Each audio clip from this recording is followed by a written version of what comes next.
Hello everyone, आप सभी का L1 ऑनलाइन प्रोग्राम में स्वागत है। सॉरी आज थोड़ा लेट हो गया। सभी को गुड आफ्टरनून।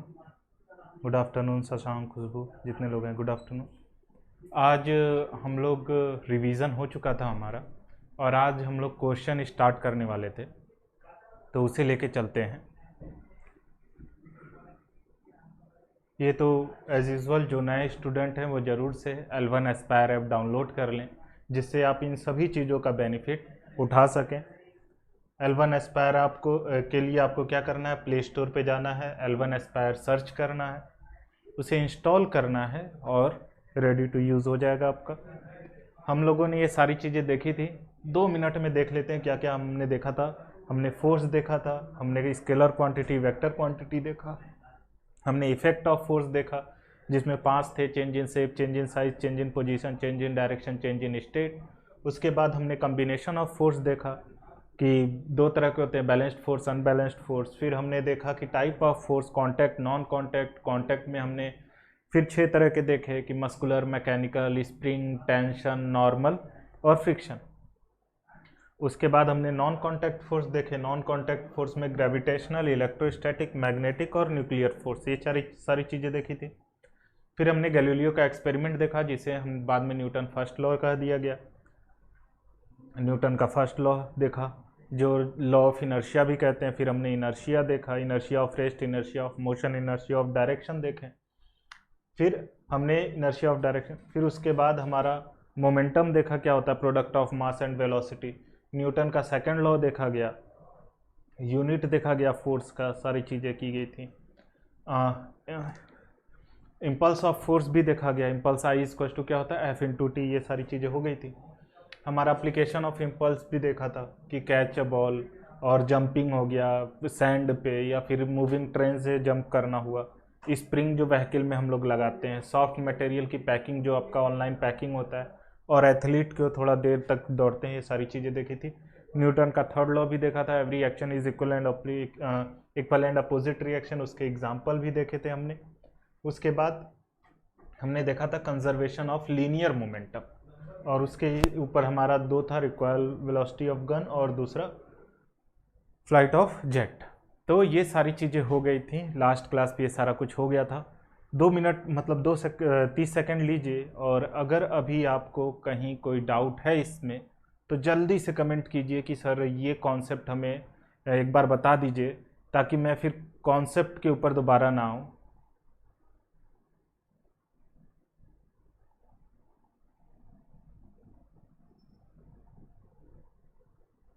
ओके,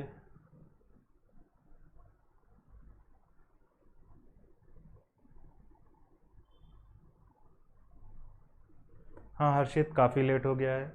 खुशबू, आपका क्वेश्चन है, an aeroplane of mass 1800 kg moves in a straight line with a constant velocity of force of air friction. Okay, वो भी चला गया। अब मेरे को वो क्वेश्चन दिख नहीं रहा है, तो आप वहाँ डाउट सेक्शन में जाके उसे पूछ लीजिएगा, मैं उसे क्लियर कर दूंगा। Shashank, conservation of linear momentum. Okay, conservation of linear momentum जो हमारा था, उसमें मैं सिर्फ कॉन्सेप्ट बता रहा हूँ, डेरिवेशन नहीं करेंगे हम लोग। कंजर्वेशन ऑफ लीनियर मोमेंटम का था कि अगर आपका एक बॉल है जिसका मास m1 है, वो वेलोसिटी v1 से चल रहा है, एक object, sorry, initial velocity u होता है, तो v नहीं u लेते हैं, क्या हुआ, u1, और एक दूसरा मास है जिसका इनिशियल वेलोसिटी है u2, और ये क्योंकि हमारा u2 ग्रेटर देन है u1 से, यानी कि इसकी वेलोसिटी इससे ज़्यादा है शुरू में, ये हमारा m2 है, तो जाहिर सी बात है कहीं ना कहीं ये जाके कोलाइड करेंगे, कोलिजन होगा। तो कोलिजन जब भी होता है, न्यूटन का थर्ड लॉ अप्लाई होता है, every action is equal and opposite reaction, तो ये दोनों ही एक दूसरे के ऊपर बराबर फोर्स लगाएंगे। ये इधर F1 लगा रहा है m1, और m2 पे फोर्स लग रहा है F2 इधर, दोनों equal and opposite in direction. फिर दोनों अपने अपने m1 चला गया फाइनल वेलोसिटी v1 से, और m2 चला गया फाइनल वेलोसिटी v2 से। तो हमने क्या किया, देखिए ये दोनों फोर्स इक्वल है, कैसे इक्वल है, न्यूटन के थर्ड लॉ से। तो अगर हमने ये डायरेक्शन पॉजिटिव ले लिया तो F2 हमारा पॉजिटिव हुआ, F1 नेगेटिव। F2 इक्वल है F1 के, नो डाउट। कैसे? न्यूटन के third law, every action equal and opposite reaction. लेकिन ये F2 का डायरेक्शन पॉजिटिव तो F1 का डायरेक्शन नेगेटिव। जब हमने इसे सॉल्व किया तो हमने पाया m1 v1 plus m2 v2 equals to m1 u1 plus m2 u2। यही हमारा कंजर्वेशन ऑफ लीनियर मोमेंटम होता है। ये पूरा फाइनल मोमेंटम हो गया P फाइनल, और ये पूरा इनिशियल मोमेंटम हो गया P इनिशियल। तो P फाइनल बराबर है P इनिशियल को, इसी को conservation. Okay Shashank, I hope आपका डाउट क्लियर हो गया है। नहीं तो इसके ऊपर आप रिकॉर्डेड लेक्चर देख लीजिए, अभी फिर कोई दिक्कत होगा तो आप पूछ लीजिएगा, नहीं तो लास्ट क्लास में भी हमने सारी चीजें, होप आपको क्लियर हो। ओके शशांक, और कोई, आई थिंक किसी और का कोई क्वेश्चन है नहीं। खुशबू आपका क्वेश्चन ऊपर चला गया है तो मेरे को वो विजिबल नहीं है अभी, तो आप भेज दीजिएगा, मैं उसे बता दूंगा आपको जो क्वेश्चन। ओके, वॉइस का प्रॉब्लम आ रहा है, ठीक है। अब इंचार्ज तो अमित है, मैं एक बार उससे बोल देता हूँ, वो चेक कर लेगा कि क्या प्रॉब्लम है। तो फिलहाल आगे आते हैं। तो हमने ये सारी चीज़ें कर ली थी। एक ये भेजा गया था, ओके, ये आप लोग को आई होप क्लियर नहीं होगा कि क्या है। मैं पढ़ दे रहा हूँ क्वेश्चन। मेरे को ये पूरा क्वेश्चन ही भेज दिया था किसी ने स्क्रीनशॉट लेके। सिर्फ यही एक क्वेश्चन मेरे से पूछा गया है, और कोई क्वेश्चन पूछा नहीं गया है ना। तो मैं इसी क्वेश्चन को, जितने इस पे क्वेश्चन है वो सारे क्वेश्चन सॉल्व करूंगा। उससे पहले मैं साउंड एक बार देख लेता हूँ।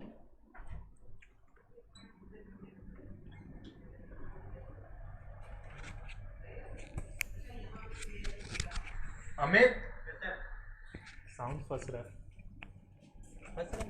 ऐसा कंप्लेन आ रहा है, देखो क्या प्रॉब्लम है।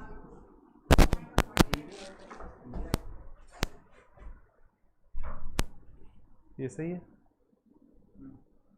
देखो क्या बात है।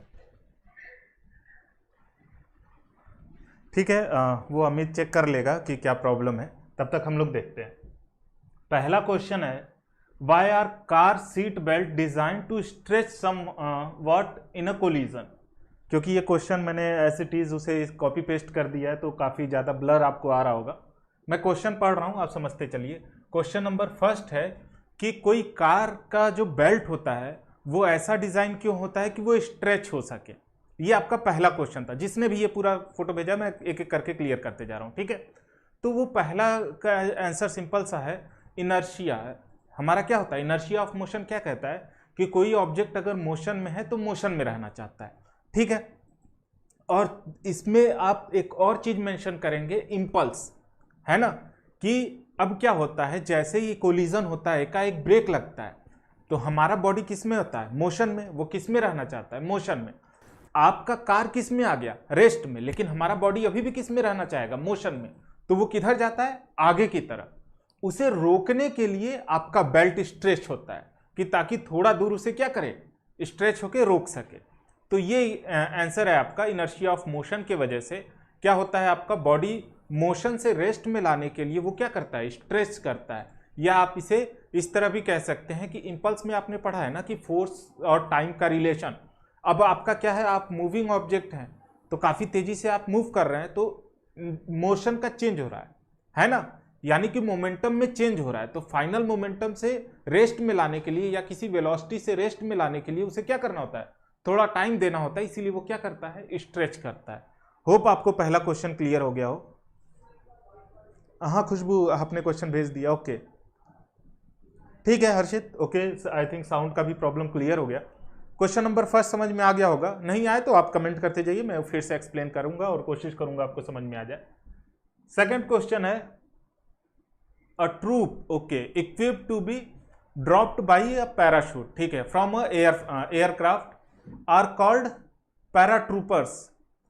Why do paratroopers roll on landing. Okay, ये मेरे को भी प्रॉब्लम कर रहा है पढ़ने में, काफ़ी क्लियर नहीं है। तो क्वेश्चन ये है कि पैराट्रूपर जो कूदते हैं पैराशूट लेके, जब वो गिरते हैं तो वो रोल क्यों करते हैं कुछ दूर, है ना। तो देखिए, जब वो अब मतलब लैंड करते हैं, लैंड करते करते तक उनके पास वेलोसिटी रहती है, नो डाउट कि जब वो नीचे उतर रहे हैं तो उनके पास क्या रहेगा, वेलोसिटी। अगर उनके पास वेलोसिटी है तो वो क्या करेगा, वही इनर्शिया ऑफ मोशन, मोशन से रेस्ट में आने के लिए थोड़ा टाइम लगेगा ना, तो इसीलिए मोशन से रेस्ट आने में वो जो आपका रेजिस्टेंस होता है प्लेटफॉर्म का या जिसका भी, उस पे आने में उसे टाइम लगता है रेस्ट आने में। बिल्कुल नहीं समझ में आया, क्या बक गया मैं। सिंपल सा देखिए, ये आपको दिख तो नहीं रहा होगा, लेकिन ठीक है कि पैराट्रूपर्स हैं जो लैंड करते हैं या जो पैराशूट लेके कूदते हैं, क्या होता है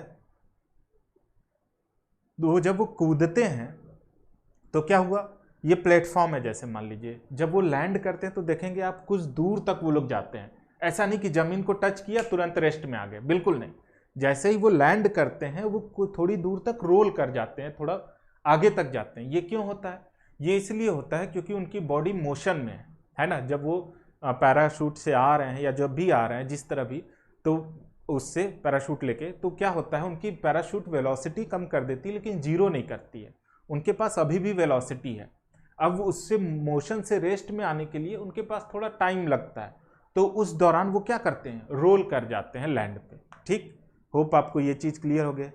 sir because to reduce momentum for less force, ठीक है सेम चीज़ है। ओके हाँ, आंसर सही है आप दोनों लोग का, शशांक और सत्यम। ओके, तो ये क्वेश्चन हो गया। Why would an aircraft be unable to fly on a moon? ठीक है, ये क्वेश्चन है कि एयरक्राफ्ट जो हमारा होता है वो मून में क्यों नहीं फ्लाई कर पाता, मून पे। तो इसका सिंपल सा आंसर है कि देखिए जो एयरक्राफ्ट होता है ना, उसे ऊपर जाने के लिए एटमॉस्फेयर की ज़रूरत पड़ती है। आप देखे होंगे उनके दो विंग्स होते हैं, जो उन्हीं को ऐसे फ्लैप होता है, वो इधर उधर करके वो डायरेक्शन देते हैं और सारा कुछ करते हैं। वो या तो आपने पढ़ा होगा कि एटमॉस्फेरिक प्रेशर बना के ही कोई भी एयरक्राफ्ट ऊपर जा पाता है। यानी कोई एयरक्राफ्ट ऊपर क्यों जा पा रहा है? एटमॉस्फेरिक प्रेशर की वजह से, एटमॉस्फेयर की वजह से। और मून के साथ प्रॉब्लम यह है कि मून के पास कोई एटमॉस्फेयर नहीं, कोई एयर नहीं है ना, इसलिए वो क्या नहीं कर पाता है, वो मूव नहीं कर पाता है। ठीक है, तो ये क्वेश्चन नंबर 3 है, होप आपको समझ में आ गया होगा। ओके, तो ये तीसरा क्वेश्चन था। चौथा क्वेश्चन है कि explain why it is possible for a small animal to fall from a considerable height without any injury being caused when it reach the ground. देखिए क्वेश्चन ये है कि जब कोई छोटा मोटा इंसेक्ट होता है, वो जब नीचे आता है, मतलब गिरता है, तो उसे कोई इंजरी नहीं होती है। ऐसा क्यों? ओके, मैं खुशबू का पहले आंसर दे रहा हूँ क्योंकि कमेंट आने के साथ उसका क्वेश्चन ऊपर चला जा रहा है। An aeroplane of mass 1800 kg move in a straight line with a constant velocity. The force of air friction is 100 Newton. Find the net force acting on a aeroplane. देखिए खुशबू, एक तो ये है कि जो आपका एरोप्लेन जिसका मास 100 मतलब 1800 kg है, वो स्ट्रेट लाइन में मूव कर रहा है विथ कांस्टेंट वेलोसिटी, यानी उसकी वेलोसिटी चेंज नहीं हो रही है और ना उसका डायरेक्शन चेंज हो रहा है, तो उसका एक्सीलरेशन जीरो है, तो उस पर वो फोर्स तो जीरो रहा उसके पास, तो नेट फोर्स। और ये एयर फ्रिक्शन का एक आपने दिया है, आई थिंक ये हमारे अगर बुकलेट में है तो मैं इसे चेक कर लेता हूँ, आंसर जीरो होना चाहिए। ठीक है, तो वो आंसर क्या है आई थिंक हो आप बता दीजिएगा मेरे को। उसका सिंपल सा है, क्योंकि आपका वेलोसिटी कांस्टेंट है तो कोई मतलब नहीं है। तो क्वेश्चन ये था, an aeroplane of mass 1800 kg move in a straight line with a constant velocity. तो यहाँ पे क्या है, वेलोसिटी कांस्टेंट है, मतलब कि ना उसका मैग्नीट्यूड चेंज कर रहे हैं हम लोग, ना उसका डायरेक्शन चेंज कर रहे हैं, है ना। अगर आप मैग्नीट्यूड और डायरेक्शन दोनों नहीं चेंज कर रहे हैं, मतलब उसका एक्सीलरेशन जीरो है। अगर एक्सीलरेशन जीरो है तो उसके ऊपर फोर्स जीरो लगेगा। ठीक, ओके, आपका क्वेश्चन गायब हो गया फिर से। ठीक है, तो होप आपको क्लियर हो गया, नहीं तो आप मेरे को भेज दीजिएगा। ओके, इसका आंसर काफ़ी लोगों ने दिया हुआ है। Satyam, sir because its mass is less due to which less force is applied on insect. Okay, second answer है शशांक का, because small mass is, okay, terminal velocity is less so it can land safely. Okay, उसका मतलब कि मास कम होने की वजह से, ठीक है, बिकॉज ऑफ देयर लेस मास, ठीक है, because of mass less. Okay, देखिए आप जितनों का क्वेश्चन है इसे काउंटर किया जा सकता है, आपने जितने भी आंसर दिए हैं, मेरा बात समझिएगा, आपके हिसाब से मैं पिछले वाला ले लेता हूं, इसे यहां हटा देते हैं, ठीक है, इस पे सॉल्व करते हैं। आपने जो आंसर दिया मैं उस पे चलता हूं अभी, ठीक है। कि तो खुशबू आपका आंसर ना समझ में आया तो आप कमेंट कर देना, आंसर 0 है, ठीक है। लेकिन अगर आपको लगता है कि नहीं मेरे को क्लियर नहीं हुआ कि कैसे आया तो कमेंट कीजिएगा, मैं फिर से एक्सप्लेन करने की कोशिश करूंगा। बाकी सत्यम, शशांक, हर्षित और शंकर, आप लोग जो आंसर दिए उस पर सोचो। जैसे ये है कि एक छोटा सा इंसेक्ट है, ये ग्राउंड पे आ रहा है, आपने कहा इसका मास बहुत कम है, मास कम होने की वजह से इसकी वेलोसिटी कम है ना। ऐसा क्यों? मास कम होने से उसकी वेलोसिटी कैसे कम हो गई? आप मेरे को एक्सप्लेन कीजिएगा भी, ये चीज मेरा डाउट समझिएगा कि क्या है। जैसे कि हम लोग को फाइनल वेलोसिटी और initial velocity, acceleration, time in सब में रिलेशन पता है। अगर मैं मान लूं कि यहां पे एक इंसेक्ट है और यहां पे 1 kg का कोई ब्लॉक है, बड़ा सा मास है, मैं फिर से इसे बनाता हूं ताकि आप समझ पाए इसे, समझिएगा इस चीज को ध्यान से। ये हमारा सरफेस है,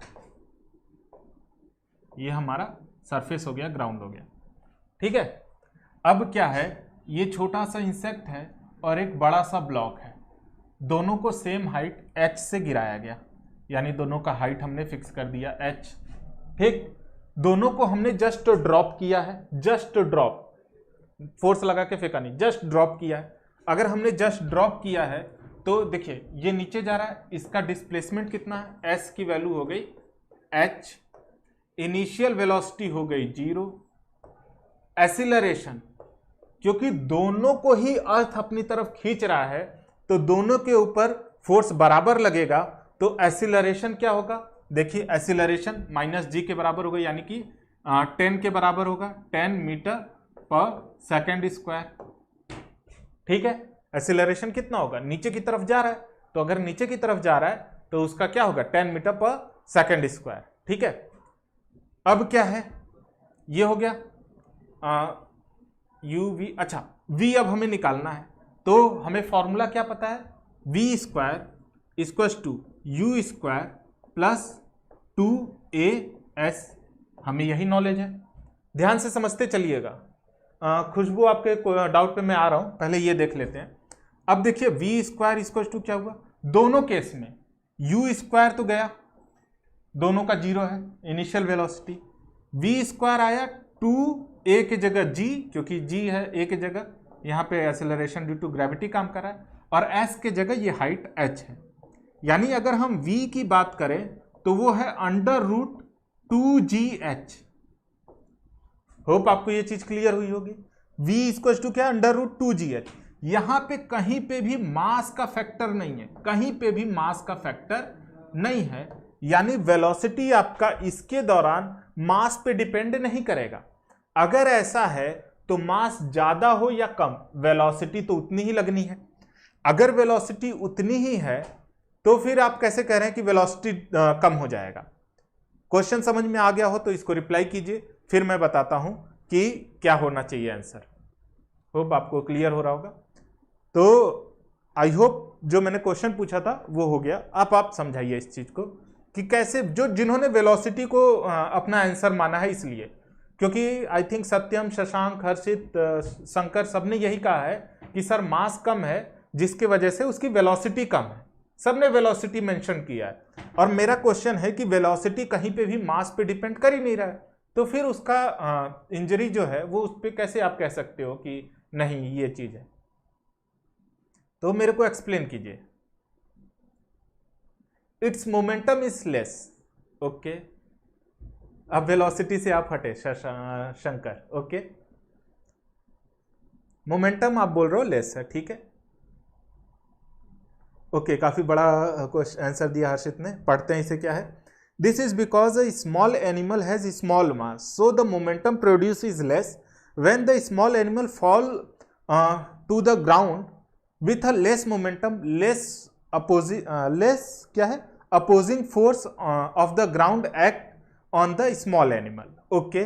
ये है राय स्टार, यस सर, मतलब यस सर किस लिए, ओके आप जो भी बोले, मेरा ये क्वेश्चन पूछा था, मैंने कुछ आंसर नहीं दिया था, तो आप एस सर किस लिए बता रहे हो? सत्यम सर मोमेंटम इज लेस है, ठीक है ओके। अब आप लोग मोमेंटम की बात कर रहे हो, वेरी गुड।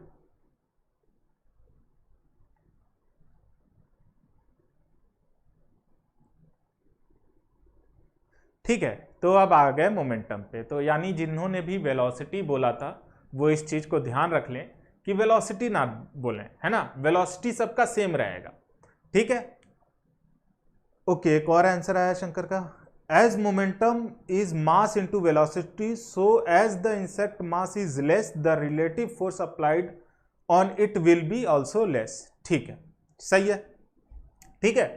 तो ये कॉन्सेप्ट समझ में आया। तो आप लोग वेलोसिटी टर्म ना यूज करें, इसलिए ये बोला गया था। अब मैं इसे थोड़ा सा एक्सप्लेन भी कर देता हूं आप लोग के लिए। देखिए क्या है, जब वो इंसेक्ट, जब उसका मास छोटा रहेगा तो वो लेस मोमेंटम से आएगा, ऑब्वियस सी चीज है। दूसरी चीज, एयर फ्रिक्शन भी होगा, है ना। एयर फ्रिक्शन की वजह से उसको ऑलरेडी क्या होगा, वेलोसिटी उसकी डिक्रीज की जाएगी। दो फैक्टर है, ठीक है। एक आपने ऑलरेडी बता रखा है, सबने कमेंट किया कि मोमेंटम कम होगा, ये भी सही है। और इसमें अगर आप और भी ऐड कर देते हैं कि एयर फ्रिक्शन की वजह से भी उसका वेलोसिटी थोड़ा और डिक्रीज कर जाएगा, तो मास भी डिक्रीज किया, वेलोसिटी भी डिक्रीज किया, ओवरऑल उसका मोमेंटम बहुत कम हो जाता है, तो जिससे उसे ग्राउंड पे इंपैक्ट बहुत कम लगता है। जैसे कि डेरिवेशन वाइज क्या था हमारा, v इक्वल टू क्या निकाला था हमने, √2gh, है ना, मास पे कहीं डिपेंड नहीं वेलोसिटी। लेकिन आपको पता है कि अगर आप एक कागज का टुकड़ा छोड़ो और एक बुक छोड़ो, है ना, मतलब बुक के कॉपी का एक पेज आप छोड़ो और एक कॉपी छोड़ो, आप देखोगे प्रैक्टिकली बुक जल्दी नीचे गिरेगी। क्यों? क्योंकि बुक का मास ज्यादा होने की वजह से उस पर एयर फ्रिक्शन कम लगता है, ड्रैग फोर्स उस पर कम लग पाता है। और पेपर पे क्या होता है, ड्रैग फोर्स का इंपैक्ट ज्यादा होता है, तो पेपर देर में गिरता है और कॉपी या किताब जल्दी गिर जाता है। तो ये ड्रैग फोर्स भी आप उसमें डाल सकते हो कि, या कह लो कि एयर फ्रिक्शन जिसे हम ड्रैग फोर्स कहते हैं, ड्रैग फोर्स की वजह से स्मॉल इंसेक्ट पे क्या होगा, उस पर ज्यादा, उसकी वेलोसिटी थोड़ी और डिक्रीज कर देगा, जिसकी वजह से उस पर और कम चोट लगता है। दूसरा, मोमेंटम का आंसर सबने दिया है जो कि सही है, ठीक है। तो आई होप आपका ये क्लियर हो गया। हाँ खुशबू, आ रहा हूं, ये आंसर हो गया, अब आप पे आते हैं, ठीक है। अब खुशबू आपका क्वेश्चन ये है कि उसने क्वेश्चन में ये था कि एक एयरक्राफ्ट था या एरोप्लेन, जो भी था, ठीक है, वो constant velocity, constant v velocity से जा रहा है ना, कांस्टेंट है और स्ट्रेट लाइन में है, ठीक है। उस पे ड्रैग फोर्स लग रहा है 100 न्यूटन का। तो आपके दिमाग में ये आएगा कि सर ये एयरक्राफ्ट तो जा रहा है उसी स्पीड से, तो इसका एक्सीलरेशन अगर जीरो हो गया, तो अगर एक्सीलरेशन जीरो हो गया तो ये फोर्स जितना लगा रहा है वो जीरो, अगर ये फोर्स जीरो लगाया तो इस पे -100 न्यूटन का फोर्स लगेगा और ये नीचे की तरफ आ जाएगा। आपके हिसाब से तो यही हुआ है ना, कि इसे नीचे आ जाना चाहिए। ऐसा नहीं है, हमने क्या बताया था, दो तरह के फोर्स बताए थे,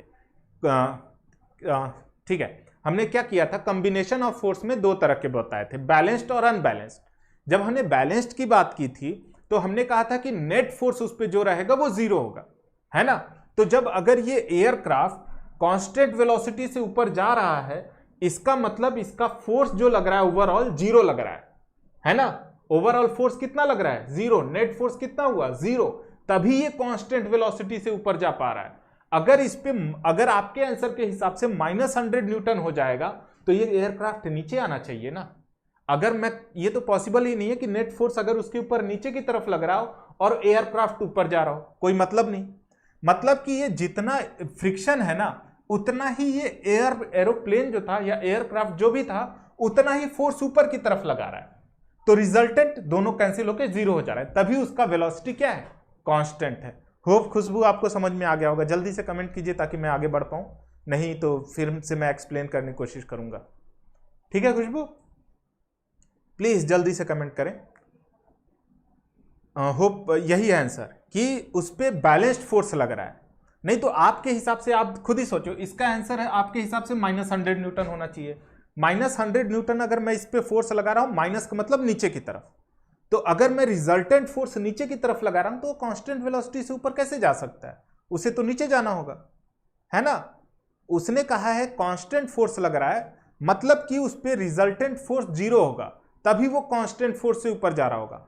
अगर वो पूछता कि एयरक्राफ्ट की वेलोसिटी कितनी है, ठीक है खुशबू, अगर वो पूछता कि एयरक्राफ्ट की वेलोसिटी बताओ कि एयरक्राफ्ट कितने वेलोसिटी से जा रहा है, तब आपका आंसर सही होता, तब आप कह सकते थे -100, यानी एयरक्राफ्ट उतना लगा रहा है जिसकी वजह से माइनस का मतलब समझिए इस चीज को, मैं -100 क्यों एयरक्राफ्ट के लिए कह रहा हूं, क्योंकि अगर एयर ड्रैग का फोर्स 100 न्यूटन है तो जाहिर सी बात है उसने नीचे का डायरेक्शन पॉजिटिव माना है ना। एयर ड्रैग तो नीचे की तरफ लगेगा, अगर मैं इस एरोप्लेन को ऊपर ले जा रहा हूं और एयर ड्रैग लग रहा है तो एयर ड्रैग नीचे लग रहा है, कितने से? 100 न्यूटन से, यानी कि नीचे का डायरेक्शन उसने पॉजिटिव माना और उसे 100 कहा है। तो एयरक्राफ्ट कांस्टेंट वेलोसिटी से जा रहा है, मतलब कि उसको फोर्स 0 रखना है, नेट फोर्स क्या रखना है? 0। तो उसे कितना फोर्स जनरेट करना होगा? -100 न्यूटन। -100 न्यूटन का मतलब ऊपर की डायरेक्शन में 100 न्यूटन से जाए, तो 100 न्यूटन एयरक्राफ्ट जनरेट कर रहा है, 100 न्यूटन फ्रिक्शन जनरेट कर रहा है, ओवरऑल कैंसिल हो जा रहे हैं, तो वो जितनी वेलोसिटी से शुरू से जा रहा है उतनी वेलोसिटी से बाद में भी जाएगा। हमने पढ़ा है ना कि अगर कोई ऑब्जेक्ट मोशन में है तो मोशन में रहना चाहेगा जब तक कि उस पर कोई बाहरी या अनबैलेंस्ड फोर्स ना लगे। तो यहां पे दोनों फोर्स कैंसिल हो गए, अनबैलेंस्ड फोर्स है ही नहीं, बैलेंस्ड फोर्स है, तो ये जितनी वेलोसिटी थी उसी वेलोसिटी से कांस्टेंट ऊपर जा रहा है। ठीक है खुशबू, ओके, आपका कमेंट आ चुका है, यस सर। तो आई थिंक आपको क्लियर हो गया ये चीज, है ना। तो और हम लोग ये भी एक्सप्लेन कर पाए कि जो आपका स्मॉल इंसेक्ट है उसको कोई चोट क्यों नहीं लगी या उस पर कोई इंपैक्ट क्यों नहीं आया। ठीक है, आगे बढ़ते हैं। अगला क्वेश्चन है, a boy of mass 50 kg running at a 5 metre per second speed jump on to a 20 kg trolley, okay, travelling in the same direction at 1.5 metre per second, what is there common velocity. देखिए question में ये conservation of linear momentum का simple सा question है, इसे मैं बता देता हूं, आपको दिख नहीं रहा होगा क्वेश्चन। तो यह क्वेश्चन कुछ ऐसा है कि एक बंदा है जो कि वेलोसिटी से ट्रेवल कर रहा है, मैं वेलोसिटी देख के अभी बता दे रहा हूं, और एक ट्रॉली है जो उसी डायरेक्शन में मूव कर रही है। बंदा इसके ऊपर जंप करता है, जंप करके इसके ऊपर चल देता है। जब जंप करके इसके ऊपर आ जाएगा तो दोनों एक साथ चलेंगे, दोनों की कॉमन वेलोसिटी क्या होगी, है ना। इसकी इनिशियल वेलोसिटी तो देख लेते हैं क्या क्या डाटा है हमारे पास। देखिए बॉय का मास है 50 kg और दौड़ रहा है 5 मीटर पर सेकेंड से, और ट्रॉली का मास है 20 kg और वो जा रहा है 1.5, यानी 55 20 1.5। तो इसका क्या है, मास कितना 50 kg और ये कितने से 5 मीटर पर सेकेंड, और ये है 20 kg और ये कितने से जा रहा है 1.5 मीटर पर सेकेंड। तो क्वेश्चन आप लोग को समझ में आ रहा होगा। ओके, आंसर भी आ गया 4 मीटर पर सेकेंड। देखते हैं सही है कि नहीं। आंसर तुम लोग देख वेख के तो नहीं बता रहा हो इतना जल्दी, तो ठीक है। देखो क्या हुआ, ये 50 kg का है, ये 5 मीटर पर सेकेंड से चल रहा है, ये इस पे जंप करता है जो कि 20 kg का है, और ये 1.5 मीटर पर सेकेंड से जा रहा है। जब दोनों एक साथ जाएंगे तो कितनी वेलोसिटी, तो इसकी इनिशियल वेलोसिटी क्या होगी, u1 इतना, u2 इतना, और हमें कॉमन वेलोसिटी जो कि v है हमारा, v1 = v2 v है, उसकी वेलोसिटी कितनी। हर्षित ने आंसर दिया था, आई थिंक आपने मैसेज डिलीट कर दिया, तो इसके लिए मैं देता हूं आप लोग को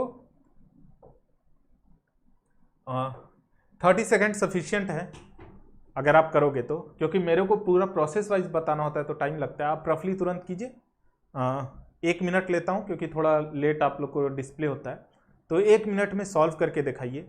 चल रहा है सिंपल सा, आपको कंजर्वेशन ऑफ लीनियर मोमेंटम का फॉर्मूला लगाना है, m1u1 plus m2u2 = m1v1 plus m2v2। सारे लोग जरूर इसे अटेम्प्ट कीजिएगा, गलत सही जो भी आप आंसर जरूर बताइए कि कितना आ रहा है आपके हिसाब से।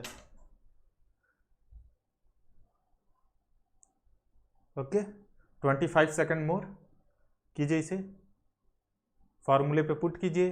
m1 50 kg, m2 20 kg, u1 5, u2 1.5, v1 v2 आपको सेम है v के बराबर, उसे निकालना है। सॉल्व कीजिए कोई भी।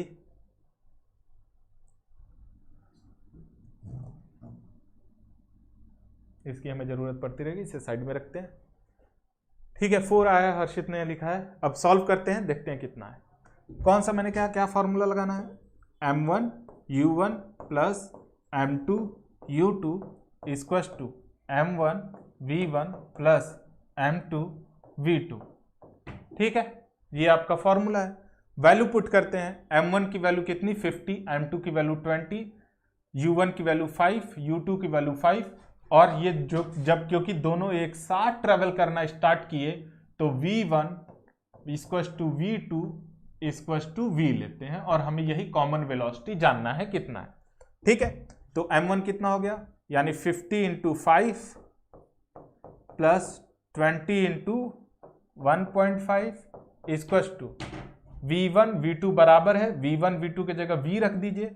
m1 कितना हो जाएगा 50 into v plus 20 into v।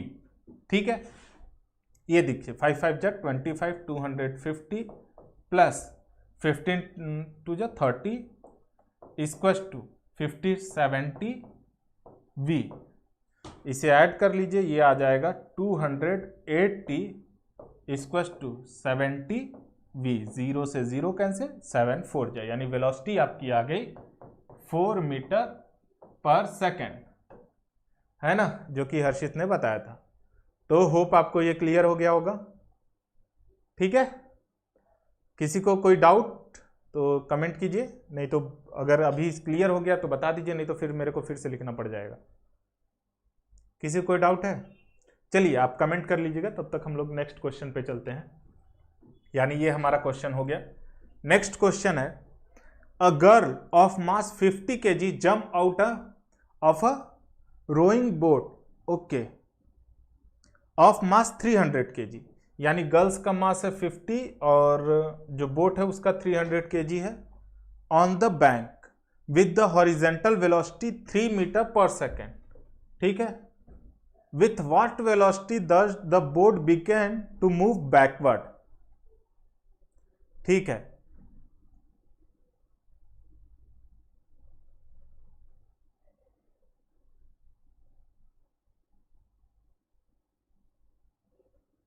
तो इससे पहले वाला ओके, खुशबू आपका क्वेश्चन है कि v1 equal to v2 equal to v कैसे हुआ, तो ये क्वेश्चन भी मैं बता रहा हूँ। इससे पहले ये देख लेते हैं, बाकी किसी का आया नहीं है। देखिए खुशबू, दोनों एक दूसरे इसी पे, अब मान लीजिए कि मैं कार में बैठ के जा रहा हूँ, तो जितनी कार की वेलोसिटी होगी उतनी ही वेलोसिटी मेरी होगी, मेरी अलग नहीं हो सकती ना, क्योंकि दोनों एक साथ हो गए हैं। तो वैसे ही जब ये बोट पे जंप करके खड़ा हो गया तो क्या होगा, बोट जितनी तेजी से जाएगा उतनी ही तेजी से ये जाएगा, दोनों की वेलोसिटी तो सेम हो जाएगी, दोनों एक ही साथ जा रहे हैं ना। अगर ये अलग जाएगा ये अलग, तो ये तो इससे आगे निकल जाएगा बोट से, या बोट आदमी से आगे निकल जाएगी, तो ऐसा हो नहीं सकता। जब आप मान लीजिए मैं दौड़ के किसी चीज पे जंप कर गया, इस बोट पे मान लीजिए प्लेटफॉर्म पे, अब प्लेटफॉर्म जितनी तेजी से जा रही है मैं उतनी तेजी से जा रहा हूं, है ना, तो इसीलिए दोनों का वेलोसिटी v1 v2 v के बराबर हो गया। जैसे आपने स्केटबोर्ड देखा होगा, जो ऐसे दौड़ते रहते हैं, मतलब चलाते हैं लोग, तो क्या करते हैं, ऐसे थोड़ा सा उसे फोर्स देके कूद जा, मतलब थोड़ा रन लेके उस पर कूद जाते हैं और स्केटबोर्ड के साथ जाते हैं, तो स्केटबोर्ड और उनकी दोनों की वेलोसिटी फिर सेम हो जाएगी, तभी ना साथ साथ जाएंगे। तो इसी तरह जब इस पे जंप कर गया तो दोनों की वेलोसिटी सेम हो जाएगी। ओके खुशबू, आपका ये क्लियर हो गया। और किसी ने डाउट नहीं पूछा है तो मैं इसको हटा रहा हूं। अब नेक्स्ट क्वेश्चन जो हमारा था वो ये था कि मान लीजिए ये एक किनारा है, एक बोट है, इस बोट का मास है 300 kg और एक बंदा है जिसका मास है 50 kg। अब ये बंदा इस डायरेक्शन में 3 मीटर पर सेकेंड की वेलोसिटी से कूदता है, तो जानना चाहते हैं बोट कितनी वेलोसिटी से उधर जाएगी, है ना। क्वेश्चन समझ में आ रहा है? क्या हुआ, बंदा बोट पे था, बंदा इधर कूदा, तो क्या हुआ, बंदा जब इधर 3 मीटर पर सेकेंड से कूदेगा तो बोट उसके अपोजिट जाएगा, तो उसकी वेलोसिटी कितनी होगी। सेम यहां भी कंजर्वेशन ऑफ लीनियर मोमेंटम लगाना है। क्वेश्चन सॉल्व कीजिए। देखिए दोनों की इनिशियल वेलोसिटी क्या हो जाएगी, 0, क्योंकि शुरू में बंदा भी रेस्ट में था और बोट भी रेस्ट में था। जब बंदा कूदेगा तो v1 हो जाएगा 3 मीटर पर सेकेंड और v2 हो जाएगा, आपको निकालना है, m1 हो जाएगा 50 और m2 हो जाएगा 300 kg। तुरंत सॉल्व करके बताइए क्या होगा। सेम क्वेश्चन है, मैं 1 मिनट फिर दे रहा हूं आप लोग को, सेम क्वेश्चन है। Okay, -0.5 metre per second. यार तुम लोग आंसर लेके तो नहीं बैठे हो? पता नहीं, मेरे को सिर्फ वो आया था क्वेश्चन का वो फोटो, तो मेरे को पता भी नहीं कहाँ से ये क्वेश्चन। तो अगर शंकर आपने आंसर दिया है तो मेरे को बताइए आपने -0.5 मीटर पर सेकेंड क्यों लिखा है? आपके आंसर में ये माइनस क्या शो कर रहा है शंकर? ठीक है। शशांक ने 0.5 मीटर पर सेकेंड लिखा है। ठीक है, मैं दोनों के आंसर में कॉन्ट्राडिक्शन है, शशांक और शंकर। तो मैं शंकर तुमसे जानना चाह रहा हूं कि तुमने माइनस क्यों लगाया है। कमेंट सेक्शन में लिखिए कि आपने माइनस क्यों लगाया है। बाकी लोग सॉल्व करते रहिए, सिंपल सा वही फॉर्मूला लगाना है, m1 v1 plus m2 v2 equal to m1। Okay, backward direction, इसलिए आपने माइनस लगाया है। ठीक है, ओके, हमारा टाइम भी खत्म हो चुका है, तो इसे स्टार्ट करते हैं। देखिए, हाँ ओके हर्षित, आपका भी सेम आंसर है, तो इसे सॉल्व कर लेते हैं। सिंपल सा है, इसमें इनिशियल वेलोसिटी u1 यानी आदमी का जो इनिशियल वेलोसिटी वो भी 0 है, और इनिशियल वेलोसिटी u2 यानी बोट का जो इनिशियल वेलोसिटी वो भी 0 है।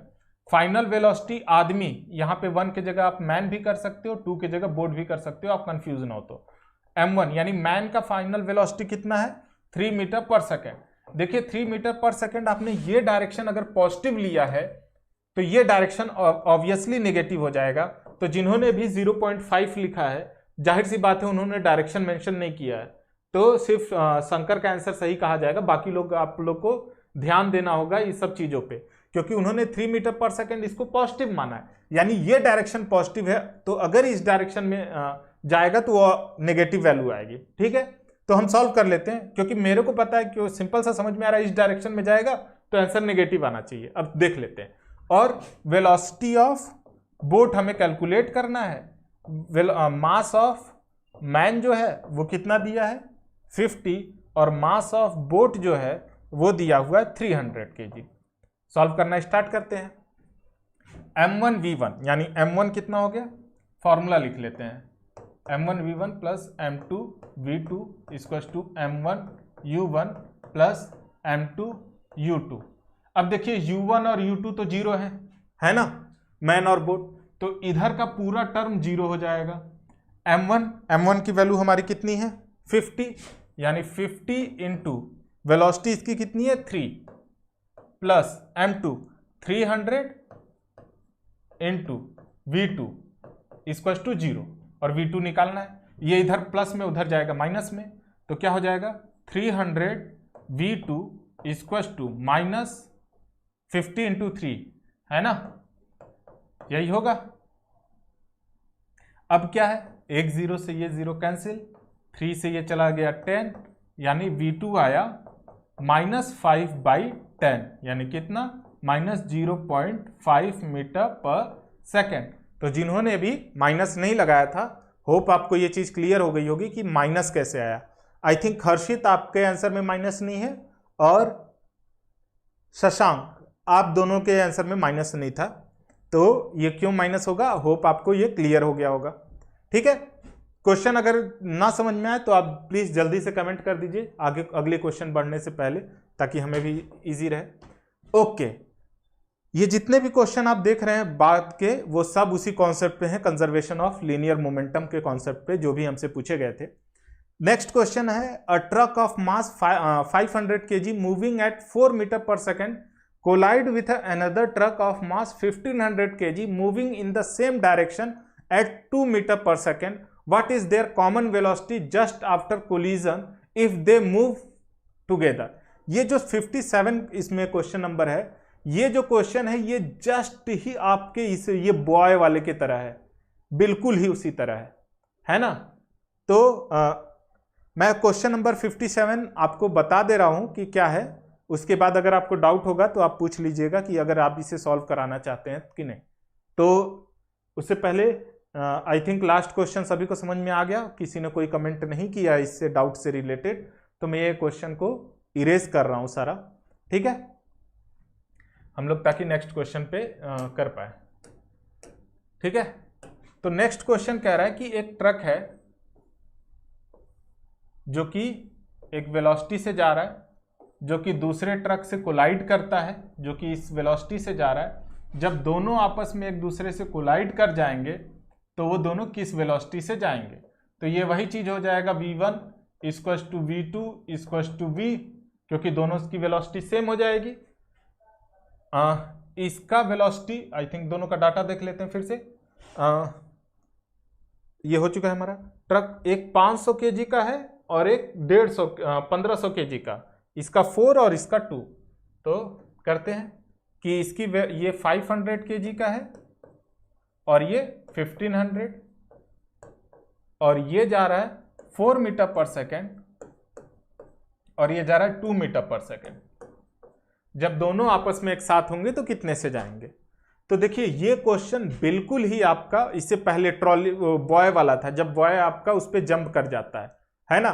सेम क्वेश्चन है, आपको वही कॉन्सेप्ट लगाना है। m1 500, m2 1500, u1 4, u2 2 और फाइनल वेलोसिटी v आपको सिर्फ एक अननोन है उसे निकालना है। ओके, शंकर का आंसर भी आ गया, तो इसे मैं सॉल्व नहीं कर रहा। अगर आपको लगता है कि मुझे सॉल्व करना चाहिए तो आप कमेंट कीजिए, अगर आपको नहीं समझ में आया तो मैं उसे कर दूंगा। तो आई थिंक हमारा 57 हो गया। अब आते हैं 58 पे। तो जहां जिसको डाउट होगा वो तुरंत मेरे को उस पर कमेंट कर दे, ताकि मेरे को अगर आ गया आपका डाउट तो मैं बता पाऊंगा, नहीं तो अगर आप नहीं कुछ बोलेंगे तो मेरे को भी नहीं पता चलेगा कि आपको कोई डाउट है, ठीक है। जिसको डाउट है वही कमेंट कर दे जल्दी से, ठीक है। क्वेश्चन नंबर 58 है कि a ball x of mass 1 kg travelling at 2 metre per second have a head on collision. Head on collision का मतलब होता है जैसे ये बॉल हो गया, ये दूसरा बॉल हो गया, ये दोनों आपस में एक दूसरे से सीधे टकराएंगे, ये हेड ऑन कोलिजन होता है। ऑब्लिक कोलिजन क्या होता है? ऐसे तिखे टकराना, जैसे अगर ये दोनों एक दूसरे से कोलाइड करेंगे तो सेम स्ट्रेट लाइन में पास जाएंगे। अगर ये हेड ऑन कोलिजन नहीं होगा तो ये दोनों अलग अलग डायरेक्शन में चले जाएंगे। हमने मोशन इन वन डायरेक्शन ही पढ़ा है। मतलब कि क्या कहना चाह रहा हूं हेड ऑन कोलिजन से, जैसे कि अगर आपका ये एक बॉल है, ये बॉल इससे सीधे सीधे टकराएगा तो फिर इसी सीधे मतलब दोनों बॉल इसी स्ट्रेट लाइन को फॉलो करेंगे जो हम लोग पढ़ रहे हैं। अगर ये दोनों एक दूसरे से हेड ऑन कोलिजन नहीं करते, मतलब ये एक बॉल यहाँ है, एक बॉल ऐसे थोड़ा जा रहा है, अगर ये इससे जाके यहाँ पे ऐसे टकराएगा तो ये बॉल इधर भागेगा और दूसरा वाला बॉल इधर भागेगा, तब स्ट्रेट लाइन को फॉलो नहीं कर पाएगा, तो हमारा क्या हो जाएगा? हमारा मोशन इन वन डायमेंशन नहीं रह जाएगा, ठीक है। तो ये हेड ऑन कोलिजन का मतलब था। विथ अ स्पोर्ट्स कार, इसे हटा ही देते हैं।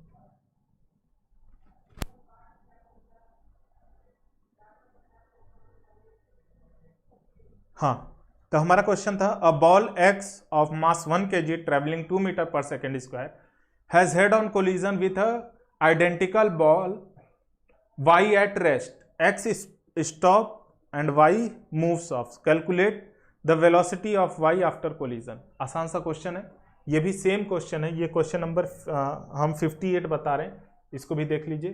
क्वेश्चन नंबर 58 क्या कह रहा है?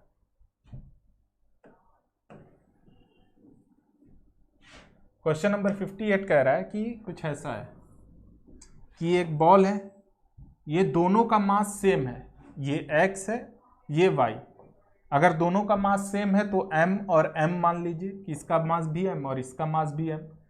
ये रेस्ट में है, रेस्ट में है तो इसकी इनिशियल वेलोसिटी 0 और ये जा रहा है 2 मीटर पर सेकेंड से।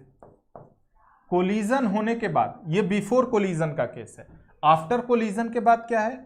x जिसका मास m है वो रेस्ट में आ जाता है, यानी इसका फाइनल वेलोसिटी क्या हो गया? 0, और इसका फाइनल वेलोसिटी आपको निकालना है, यानी v2 हो गया, v1 हो गया 0, v2 आपको कैलकुलेट करना है, इसका मास भी m है, ये y है, तो ये कितना होगा? तो ये आएगा 2 मीटर पर सेकेंड। हर्षित सही है, इसका आंसर 2 मीटर पर। सेम क्वेश्चन है, आपको सेम फॉर्मूले पे लगा के देखना है, ठीक है।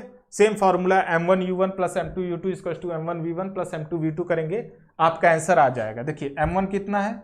मास m, m1 m ही रखना है इंटू 2 प्लस m इंटू इसकी इनिशियल वेलोसिटी कितनी 0, ये 0 हो गया, इक्वल्स टू m इंटू ये कितना 0, यानी m into 0 plus m into इसकी वेलोसिटी कितनी v2 निकालनी है।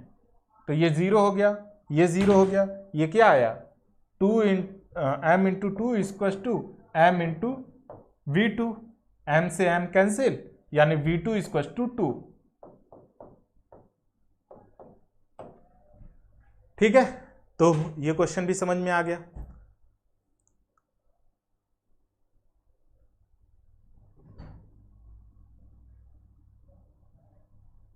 Okay Harshit, ball x when collide with ball y get rest, ball y move with, अच्छा आप आंसर बता रहे हो 2, ठीक है। Final velocity is 2 done by the formula, हाँ सही है। तो ये क्वेश्चन भी हो गया। Question number 59, a heavy car A of mass 2000 kg travelling at speed 10 metre per second has an head on collision, बता चुका हूं क्या है, with a sports car B of mass 500 kg, if both car dead on colliding what was the velocity of car B। Same question है कि एक car A है, इसका मास 2000 kg जो कि 10 मीटर पर सेकेंड से चल रहा है, हेड ऑन कोलिजन किया, B जिसका मास 500 है kg है, ठीक है।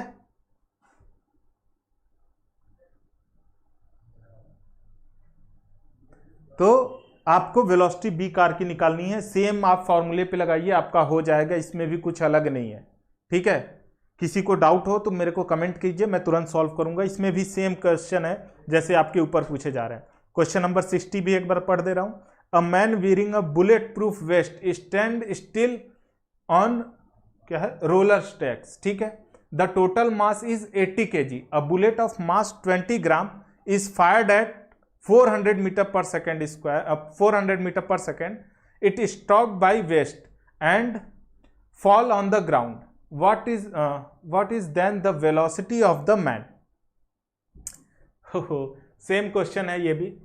अब मैं इसे हटा रहा हूं, ये पूरे पेज को जितनी भी चीजें थी, आपका कोई कमेंट आया नहीं है, तो आई थिंक सारा चीज समझ में आ रहा है, ठीक है। इस क्वेश्चन को भी मैं समझा दे रहा हूं, करेंगे आप भी, कि एक बुलेट है जिसकी वेलोसिटी आपको दी हुई है और इसका मास भी दिया हुआ है, एक बंदा है जो कि खड़ा है।